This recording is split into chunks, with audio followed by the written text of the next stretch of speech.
waxaan mikrofon kusoo dhaweyn lahaa gudoomiyihii hore jaaliyadda Soomaaliyeed mudane Cabdi Cumar dhankalna waa maarta la taliyaha xagga wasaaradda warfaafinta arrimaha dibadda gaar ahaan telefishinka qaranka Soomaaliyeed soo dhaw taatilkaaga ma iloobin بسم الله الرحمن الرحيم الحمد لله رب العالمين والصلاة والسلام على نبينا محمد وعلى آله وأصحابه أجمعين مركور ولا ليال السلام عليكم ورحمة الله وبركاته بعد السلام إنا لله وإنا إليه راجعون إنا لله وإنا إليه راجعون إنا لله وإنا إليه راجعون runtii waxaa dhacday masiibo qaran oo nagu dhacday kulligeen kuma dhicin kuwa Soomaaliya jooga kaliya kuma dhicin kuwa Muqdisho jooga kaliya waxay nagu dhacday kulligeen runtii waxa loo bixiyay masiibo qaran waxa ku dhawaaqay madaxweynaha qaranka waxa ku dhawaaqay xukuumadda Soomaaliya waxa ku dhawaaqay shacabka Soomaaliyeed kulligeen waxaan u qaadanay inay tahay masiibo qaran oo nagu wada dhacday dhamaanteen masiibada qaran marka koowaad anoo ku hadlayo magaciina iyo magaca dhamaan wadda Soomaaliyeed ee ku nool waddanka UK qaasatan magaalada London waanu ka tacsiyeynaynaa waxaanu u tacsiyeynaynaa dadkii Soomaaliyeed ee dadkooda ku waayay meeshaas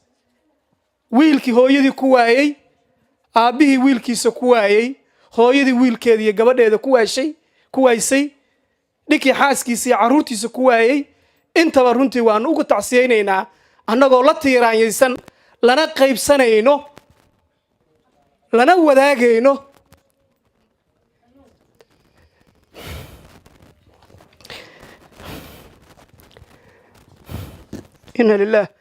إنا لله وإنا إليه راجعون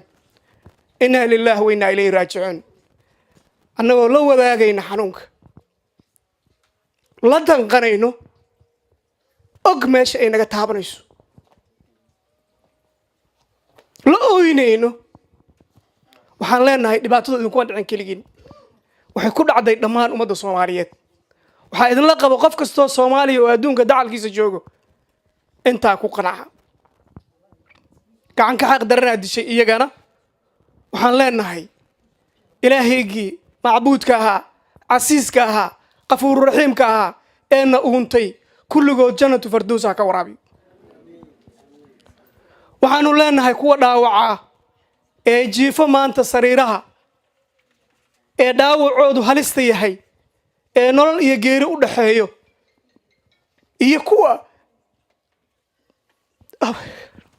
iyo kuwa iyagana sidoo kale runtii la xanuunsanayo ee ag joogo waxaanu leenahay marka hore ilaahay gina qalqay ee na uuntay ee cirkan iyo dhulkan uumay ee annagana uumay ilaahay caafimaad buu xaasiyo kuwaasna intaa kadib walaalayaal waxaan idinka mahad celinayaa sida sharafta leh ee qiimaha leh ee xafladan uga soo qayb gasheen kulligiin ee caawa isugu timideen ee ugu istaagteen dadkiina ee aad jeceshihiin inaad xanuunka la qaybsataan aad iyo aad baan idinka mahad celinayaa waana lagu yaqaanaa reer London iyo reer UK inuu istaagaan intaa waxa ii weheliyo xafladan tada waxa runtii soo qaban qaabiyay oo aanan har iyo habeen seexanin oo baryahan oo dhan taagnaa number 1 waxaanu marka ugu talagalnay laba waxyaabood marka koowaad inaan isku soo baxno on dareenkeena muujino dadnimo oo la wadaagno xanuunka dadka Soomaaliyeed oo dhibaataysan labo Soomaalidu waxay tiraahdaa meel hoo u baahan hadal waxba kama taro dadkeenni maanta waa dhibaataysan yihiin kuwii dhintay Allah u naxariisto waaba dhinteenbo laakiin waxa dhibaatada ugu badan waxay ka jirtaa maanta magaalada Muqdisho oo ogtihiin oo isbitaaladii daawooyinka ay ka dhamaadeen dhaqaatiirtii ay daaleen dhakhtar shaqeeyay 24 saac meeqa ku jiri kara oo shaqeyn kara oo intaas oo maalmood taagna ay daaleen isbitaaladii buuxsameen sariirihii buuxsameen meel kale istaaga la laayahay dadkaas maxay u baahan yihiin waanu garan karnaa waxay u baahan yihiin dhaqaale u baahan yihiin gurmaday u baahan yihiin walaalayaal waxaan idin ka codsanayaa inaanan shil aan heli karno ayna ka akran kubi aan heli karno caawi inaanan dadka ka akran aan garab istaagno waxaanu markaa go'aaminay oo soo garanay haddaad nala qaataan idinkana in halkan aan ka aasaasno guddi qaran oo aruuriyo dhaqaale soo aruuriyo oo halkan caawa ka bilaabo hawshaasna iyaga aanu ku aamino oo u dayno guddigaas waxay aniga ila tahay shakhsiyan inaan u dhaafno inayna horboodaan ay hormuud ka noqdaan oo iyagu hogaamiyaan hooyooyinka Soomaaliyeed maxaa yeelay xanuunka ugu badan wuxuu ku dhacaya hooyada Soomaaliyeed